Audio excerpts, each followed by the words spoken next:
السلام علیکم ورحمۃ اللہ وبرکاتہ۔ میرا نام خدیجہ فروغ ہے اور میں مدرسہ تعلیم القرآن کی طالب علم ہوں اور میں میٹرک کی اسٹوڈنٹ ہوں۔ آج میں آپ کے سامنے بہت اہم ٹاپک لے کر آئی ہوں، بہت ضروری ٹاپک لے کر آئی ہوں۔ وہ اہم ٹاپک ماد ہے۔ پہلے بھی ہم ماد پر ڈسکس کر چکے ہیں، جن کی ویڈیوز ڈسکرپشن میں موجود ہے۔ ہم دیکھیں تو اللہ تعالیٰ نے ہمیں پیدا کیا ہے اور پیدا کرنے کے بعد موت دینی ہے، اور ہم دیکھتے ہیں کہ اللہ تعالیٰ کوئی بھی کام فضول نہیں کرتا، کوئی بھی کام بے ہدف نہیں کرتا، کوئی بھی کام بے مقصد نہیں کرتا، کوئی بھی کام بیکار نہیں کرتا۔ تو اس کا مطلب یہ ہے کہ ہماری زندگی کا ایک مقصد ہے، ہماری خلقت کا ایک ہدف ہے، ہماری پیدائش کا ایک راز ہے، ہماری تخلیق کی ایک وجہ ہے۔ There is a reason why Allah Almighty created us۔ تو اب یہاں سوال پیدا ہوتا ہے کہ انسان کی زندگی کا مقصد کیا ہے، انسان کی خلقت کا ہدف کیا ہے، انسان کی پیدائش کا راز کیا ہے، انسان کی تخلیق کی وجہ کیا ہے۔ What is reason for our creation, why Allah Almighty created us۔ کچھ لوگوں کا نظریہ یہ ہے، کچھ لوگ یہ سوچتے ہیں کہ اللہ تعالیٰ نے انسان کو پیدا کیا ہے اور پیدا کرنے کے بعد انسان کو اس لیے پیدا کیا کیونکہ اللہ تعالیٰ کو انسان کی ضرورت ہے۔ تو یہ تو شرک ہوا۔ وہ اللہ تو وحدہ لا شریک ہے، وہ کسی کا محتاج نہیں ہے، جس کو ضرورت ہوتی ہے وہی محتاج ہوتا ہے۔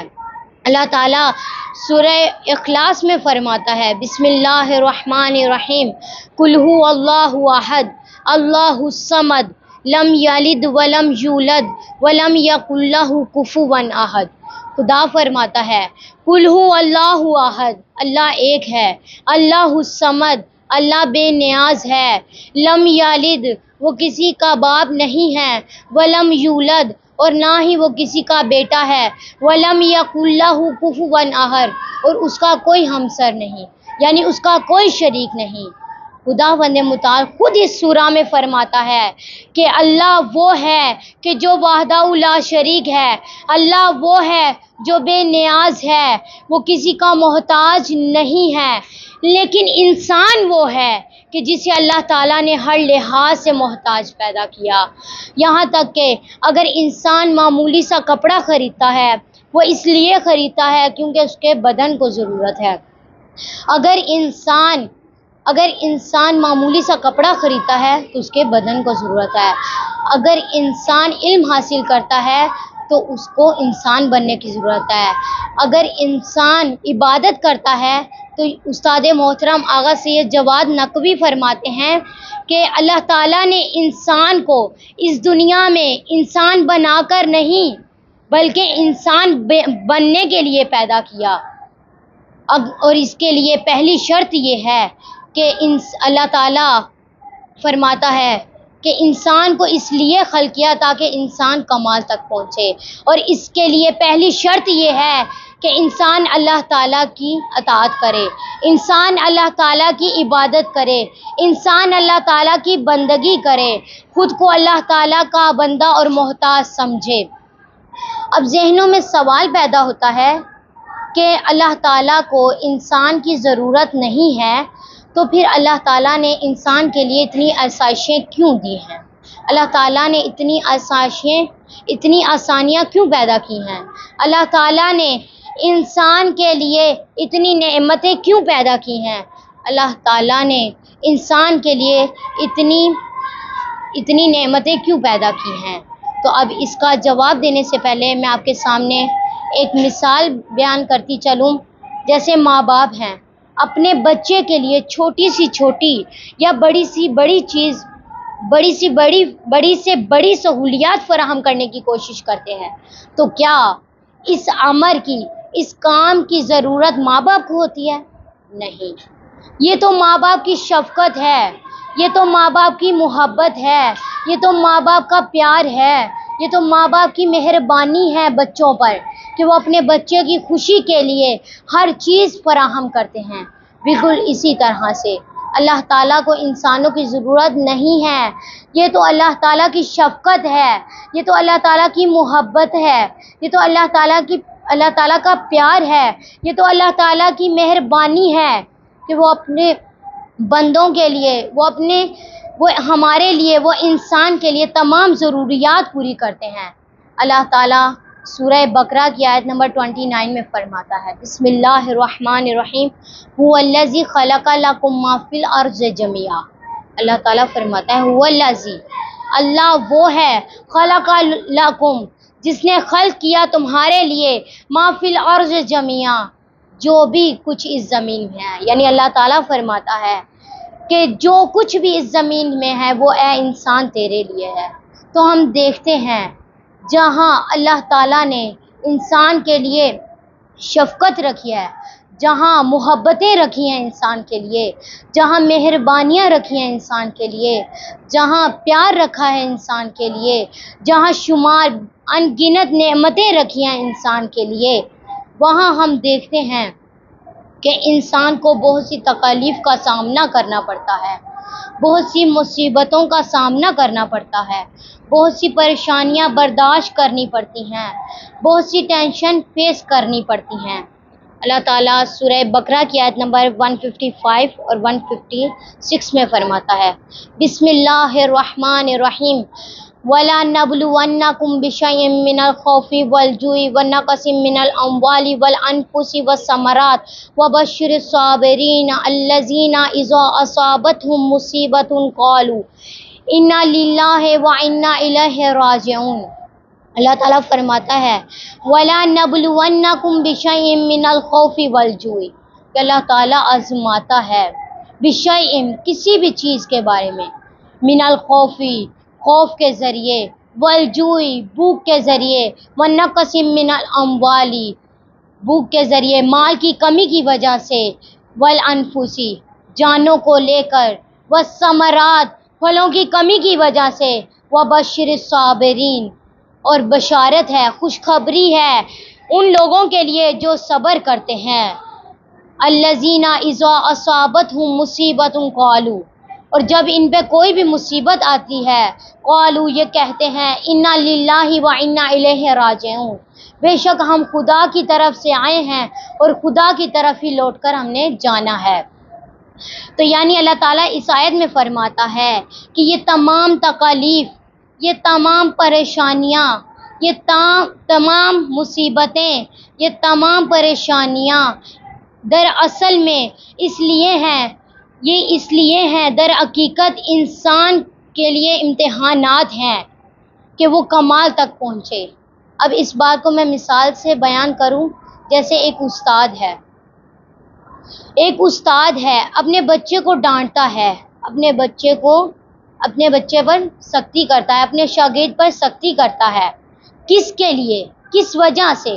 اس کی وجہ یہ ہے کہ استاد چاہتا ہے کہ میرا شاگرد بلندی تک جائے، میرا شاگرد کامیاب ہو جائے۔ بالکل اسی طرح اللہ تعالیٰ نے یہ تمام تکلیفیں اس لیے رکھی ہیں، یہ تمام مصیبتیں اس لیے رکھی ہیں، یہ تمام پریشانیاں اس لیے رکھی ہیں تاکہ انسان کمال تک پہنچے، تاکہ انسان کی تربیت ہو سکے۔ دام ہر موج میں ہے حلقائے صدقہ میں نہنگ، دام ہر موج میں ہے حلقائے صدقہ میں نہنگ، دیکھیں دام ہر موج میں ہے حلقائے صدقہ میں نہنگ، دیکھیں کیسے گزرتے ہیں قطرے کو گوہر ہونے تک۔ یعنی اس شعر میں شاعر کہتا ہے کہ صدف جب سمندر سے باہر آتا ہے تو اس کے لیے بہت سی مشکلات کا سامنا کرنا پڑتا ہے، مگر مچھوں کا سامنا کرنا پڑتا ہے، بہت سی مچھلیوں کا سامنا کرنا پڑتا ہے، اور جب وہ اپنا منہ کھولتی ہے ہزاروں سال بعد وہ جب منہ کھولتی ہے تو ایک پانی کا قطرہ انسان کے صدف کے منہ میں جاتا ہے۔ تو جس طرح سے ایک پانی کا قطرہ موتی بننے کے لیے اتنی مشکلات برداشت کرتا ہے، اتنی پریشانیاں برداشت کرتا ہے، بالکل اسی طرح سے انسان کو کمال تک پہنچنے کے لیے اللہ تعالیٰ نے مصیبتیں رکھی ہیں، اللہ تعالیٰ نے پریشانیاں رکھی ہیں، اللہ تعالیٰ نے تکالیف رکھی ہیں تاکہ انسان کمالات تک پہنچ سکے، تاکہ انسان بلندیوں تک جا سکے۔ تو اب یہاں سوال پیدا ہوتا ہے کہ انسان اس دنیا میں کمال تک پہنچ سکتا ہے؟ کیا انسان اس دنیا میں کمال تک، عروج تک پہنچ سکتا ہے؟ کیا انسان اس دنیا میں بلندی تک پہنچ سکتا ہے؟ تو اب اس کی وضاحت کے لیے میں مثال بیان کروں، جیسے ایک بچہ ہے جھولے میں ہی رہ رہا ہے، اگر وہ جھولے سے نہیں نکلے گا تو اس کو چلنا نہیں آئے گا، اگر وہ جھولے سے نہیں نکلے گا تو وہ چلنا کب سیکھے گا؟ اسی طرح سے اللہ تعالیٰ نے اسے فقط جھولے کے لیے پیدا نہیں کیا، جھولے تک محدود نہیں رکھا، بلکہ اس کو اس لیے پیدا کیا، اس کے لیے مقصد خلقت رکھا، اس کی خلقت کا ایک مقصد رکھا، اس کی خلقت کا مقصد یہ ہے، اس کو یہ جھولا چھوڑنا پڑے گا، اس کو اب مقصد تک پہنچنے کے لیے جھولے کو چھوڑنا پڑے گا، اس کو مقصد تک پہنچنے کے لیے ماں کی گود کو چھوڑنا پڑے گا۔ بالکل اسی طرح اللہ تعالیٰ چاہتا ہے کہ انسان کمال تک پہنچے، انسان پستی سے کمال تک جا سکے۔ تو ہم دیکھتے ہیں اس دنیا میں جیسے انسان کی عمر گزرتی جاتی ہے، انسان کے عضلات کمزور ہوتے جاتے ہیں، انسان کی آنکھوں کی بینائی کم ہوتی جاتی ہے، انسان کی قوت سماعت کم ہوتی جاتی ہے، اور انسان کے ہاتھ کمزور ہو جاتے ہیں، انسان کے پاؤں کمزور ہو جاتے ہیں۔ تو اب سوال ہے کہ انسان کب کمال تک پہنچے گا؟ انسان کب بلندیوں تک پہنچے گا؟ اس دنیا میں تو اللہ تعالیٰ نے انسان کو کمال تک پہنچنے کے لیے خلق کیا ہے، تو ہم دیکھتے ہیں اس دنیا میں انسان کمال تک پہنچنے کی بجائے پستیوں تک جاتا ہے۔ تو اب اس کو کمال تک پہنچنے کے لیے بلندیوں تک جانا ہے، تو اب اللہ تعالیٰ قرآن مجید میں فرماتا ہے، بسم اللہ الرحمن الرحیم، افحسبتم انما خلقناکم افحسبتم انما خلقناکم عبثا وانکم الینا ترجعون، یعنی اللہ تعالیٰ فرماتا ہے کہ کیا تم گمان کرتے ہو، کیا تم یہ سوچتے ہو کہ ہم نے تمہیں بے مقصد پیدا کیا اور تم خدا کی طرف نہیں لوٹائے جاؤ گے؟ تو در حقیقت میں معاد کا لفظ قرآن مجید میں خدا کی طرف لوٹائے جانے سے تعبیر کیا گیا ہے کہ اگر انسان کا اس جہان کے بعد ایک جہان نہ ہو تو انسان کا مقصد خلقت فضول ہے، انسان کا مقصد زندگی فضول ہے۔ اگر انسان کا اس جہان کے بعد ایک جہان نہ ہو تو انسان خدا تک نہیں پہنچ سکتا، کیونکہ انسان کا مقصد لقائے پروردگار ہے۔ کسی شاعر نے کیا خوب کہا، گر لاکھ برس جیے تو پھر مرنا ہے، پیمانہ عمر ایک دن بھرنا ہے، یہاں توشہ آخرت مہیا کر لے، تجھے دنیا سے سفر کرنا ہے۔ اسی کے ساتھ ہمارے اس مختصر سے پروگرام کا اختتام ہوتا ہے۔ یہ معاد کا موضوع بہت وسیع ہے، اگر اللہ تعالیٰ نے توفیق دی تو ہم اگلے پروگرام میں ڈسکس کریں گے۔ تب تک کے لیے اللہ حافظ۔